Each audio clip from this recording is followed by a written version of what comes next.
Hola, buenas noches. Mi nombre es Sergio Saldaña Zorrilla. En esta ocasión quiero hablarles del Estado de México, de la elección para elegir gobernador. Algo que me preocupa muchísimo, y a todos creo, es el financiamiento del candidato del PRI, Alfredo del Mazo. Hay un financiamiento seguramente sucio de este candidato a gobernador del PRI. ¿De dónde viene ese dinero? Yo creo que hay muchas fuentes sucias de financiamiento de esa campaña, pero quizás la que más está llamando la atención internacional en este momento es el financiamiento que está recibiendo por parte de dinero producto de sobornos pagados por la empresa brasileña Odebrecht.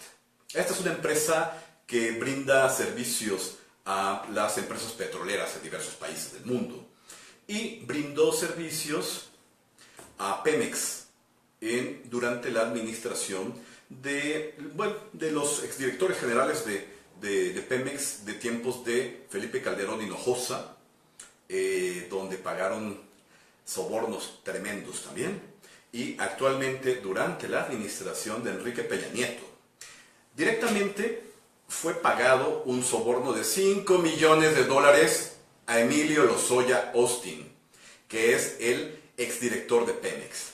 Emilio Lozoya Austin, además, antes de ser el director general de Pemex, era el miembro del consejo de administración de la empresa OHL, la gran contratista de los gobiernos priistas del Estado de México, la gran empresa de la corrupción con la que se financió Enrique Peña Nieto.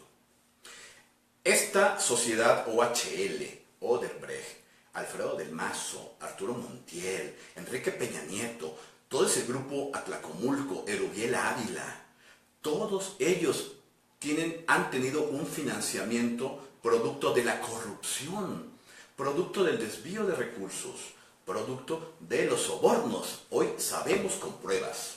¡Pruebas! La Fiscalía de Nueva York llamó a interrogatorio ya a una cantidad mayor de funcionarios de la empresa Odebrecht.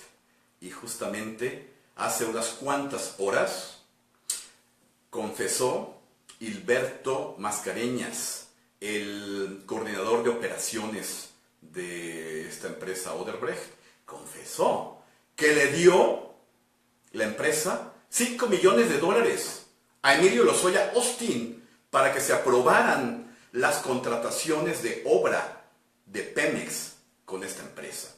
Corrupción pura. Ese dinero, te lo voy a decir, está seguramente filtrado en cantidad de campañas electorales del PRI. ¿Sí? Entonces yo le hago un llamado a nuestros amigos mexiquenses que nos estén escuchando: no votar por el PRI, ni por el PAN, porque es su cómplice. En ningún caso se les ocurra, por el amor a sus hijos, por el amor propio, por el amor a México, en ningún caso votar por el PRI, ni por el PAN, ni por el Verde, porque son una sociedad criminal. ¿Sí? Son una asociación delictiva. Esos tres partidos en especial, PRI, PAN, Verde, son los partidos de delincuentes de este país. Ni de chiste votar por esos partidos, se los ruego, por amor propio, por amor a México. Ahora, ya está todo clarísimo, están todas las pruebas de este terrible escándalo de corrupción, de este dinero, de estos sobornos pagados al director general de Pemex, y que ha corrido esos raudales de dinero adentro del PRI, de sus campañas. ¿Y qué hace la PGR? ¿Qué hace Raúl Cervantes? Nada. Raúl Cervantes es el Procurador General de la República, por si alguien no lo sabía, porque casi nadie lo sabe porque no está haciendo nada. Raúl Cervantes no está haciendo nada ni lo hará, y les diré por qué. Simplemente porque él es parte de esta asociación delictiva que tienen estos partidos. Raúl Cervantes era el presidente de la mesa directiva del Senado cuando se aprobó la reforma energética. Raúl Cervantes, conocido en los pasillos del Senado como el padrino, a quien le besaron la mano senadores del PRI, pero también del PAN, y también del PRD, porque yo lo vi. Yo vi ese besamanos ridículo de esa oposición farsante que es PAN y PRD. Raúl Cervantes, el Procurador General de la República, fue el que coordinó y empujó junto con Emilio Gamboa la aprobación sin análisis ni discusión de esta reforma energética, que es la madre de los gasolinazos que nos están partiendo la economía mexicana y la economía familiar. Entonces, ubiquemos. Y simplemente, algo más que hay que decir sobre este tema. La corrupción viene desde los presidentes de la República. Algunos dirán, oh, gran novedad, gran sorpresa. Nunca lo habíamos tenido con tantas pruebas, ¿sí? Todas esas operaciones fraudulentas en Pemex y en todas las entidades de la Administración Pública Federal están avaladas por el presidente de la República. Simplemente, veamos el caso Oceanografía, que fue un caso similar de muchos sobornos que se realizaron en Pemex. Estos sobornos los comenzó a hacer la administración de Vicente Fox, ¿sí? Los directores generales de Pemex suben el dinero hacia la presidencia de la República y no se pueden robar esas cantidades fantásticas de dinero sin la aprobación del presidente de la República, ¿sí? Posteriormente Calderón también hace lo mismo y posteriormente es Enrique Peña Nieto quien también bajo su administración se realizan más fraudes por parte de Oceanografía, que luego la quitaron a Oceanografía y no sancionaron a nadie de los funcionarios de Pemex que estuvieron en esa cadena de sobornos también de Oceanografía. Y lo saben perfectamente, y lo saben en el Senado. Yo en persona como asesor del Senado, hice todo el análisis de las auditorías realizadas por la Auditoría Superior de la Federación, donde podemos encontrar detalladamente y documentalmente todos los sobornos, todas las irregularidades expresadas en observaciones de la Auditoría Superior de la Federación hacia el caso Oceanografía. Yo personalmente se lo turné a Miguel Barbosa, que era el coordinador del grupo parlamentario del PRD en el Senado, y le dije, esto se tiene que subir a tribuna inmediatamente y tienes que convocar a rueda de prensa para que quede exhibido el nombre de Carlos Morales Gil, que era el director de Pemex Exploración y Producción, así como de los respectivos directores generales de Pemex, y que quede exhibido el nombre de Felipe Calderón Hinojosa como el gran defraudador de la empresa de todos los mexicanos. Pues no lo hizo Miguel Barbosa, no lo hizo nadie. Yo lo publiqué, como estaba sucediendo, yo lo estaba publicando. Están los artículos míos sobre Oceanografía. Pero yo no tengo la convocatoria que tienen ellos. Ellos con un solo. Yo no, yo tengo unos cuantos seguidores en Facebook, algunos en Twitter. Bueno, ya son 46,000 en Twitter, pero sigue siendo poco para los 120 millones de mexicanos que deberíamos estar informados de todo esto. La corrupción viene de los presidentes de la República, en efecto. Ahora, yo soy el coordinador general de un movimiento que se llama Frente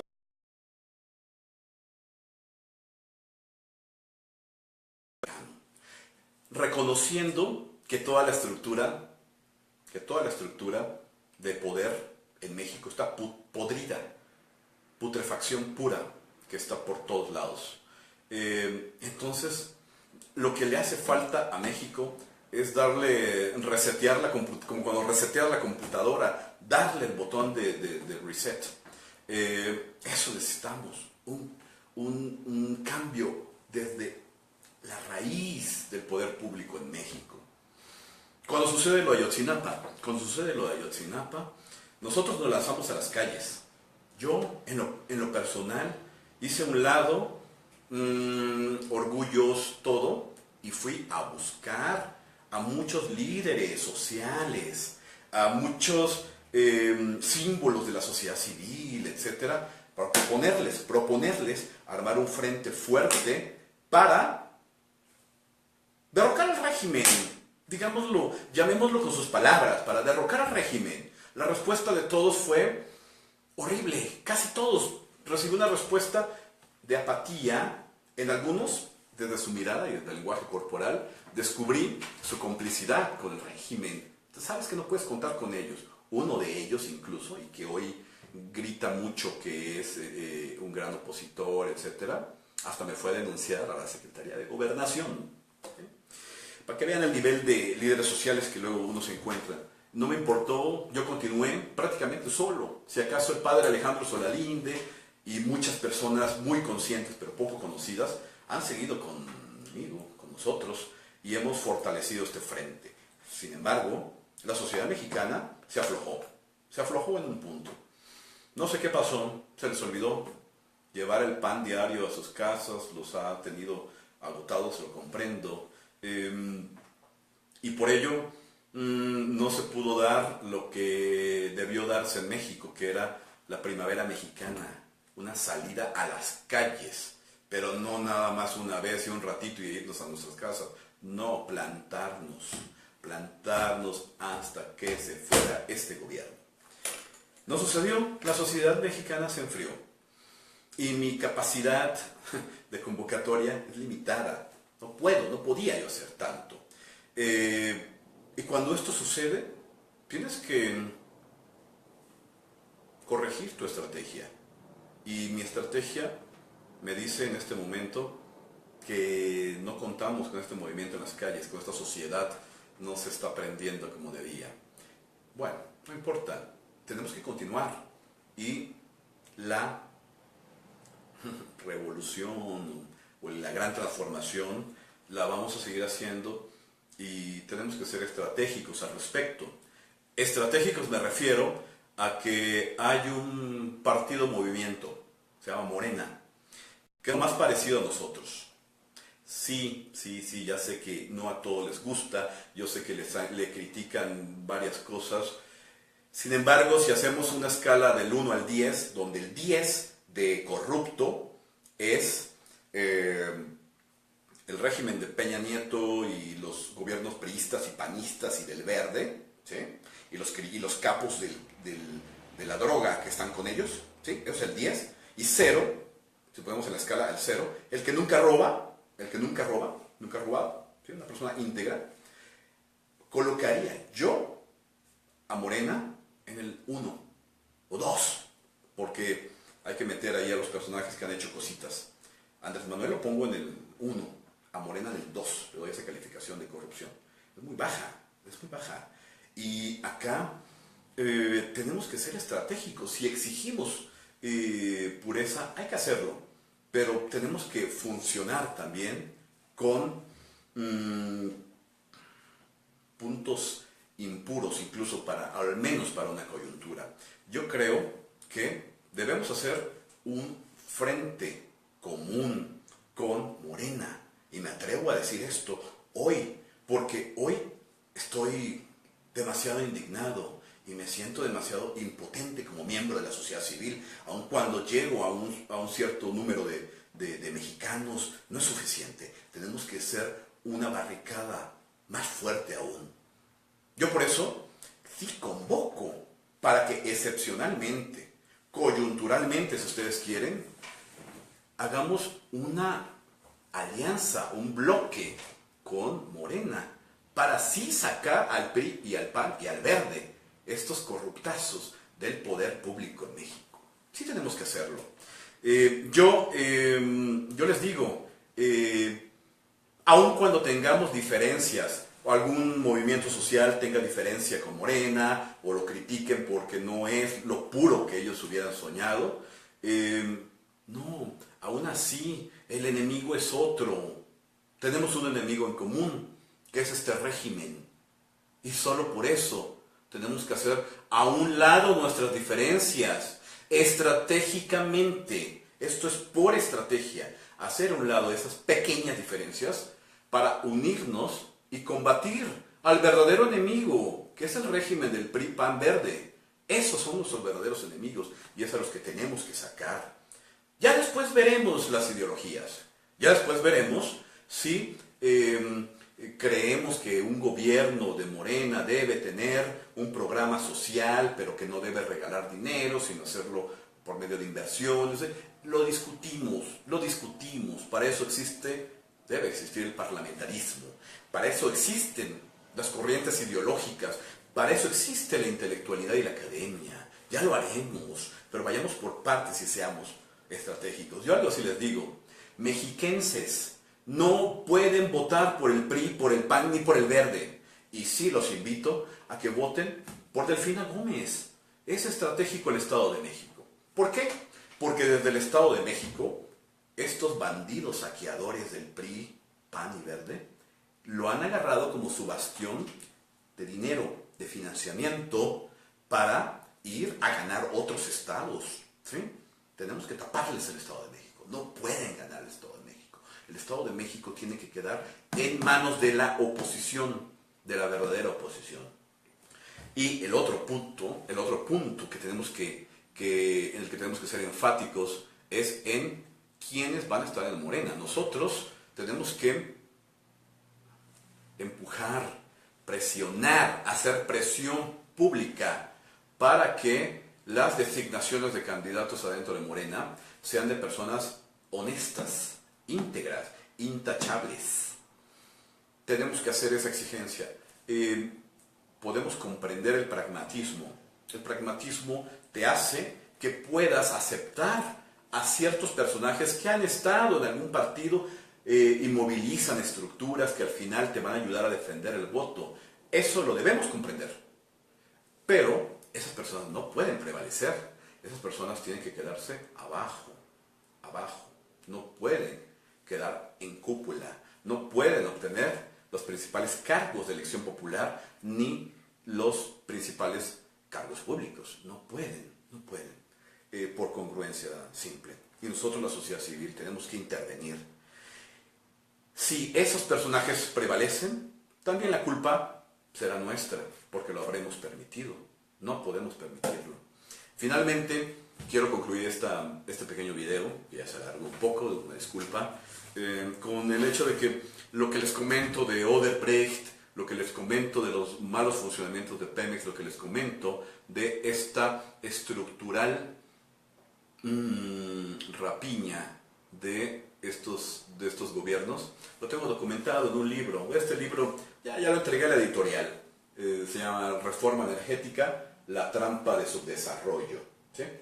Es un libro que ya se lo entregué a la editorial. Espero muy pronto quede publicado. Y bueno, aquí una página al azar. Y pues yo les agradezco muchísimo a todos ustedes por el apoyo que hemos recibido, tanto yo en lo personal como el Frente de Refundación. Les quiero también actualizar que ya fue recibida por la Secretaría General de la ONU la petición para que se instale la Comisión Internacional de la Justicia y la Verdad en México. Tenemos número de folio y estoy empujando el asunto. Estamos empujándolo muy fuerte y muy pronto tendrán noticias de eso. Muchas gracias por su atención.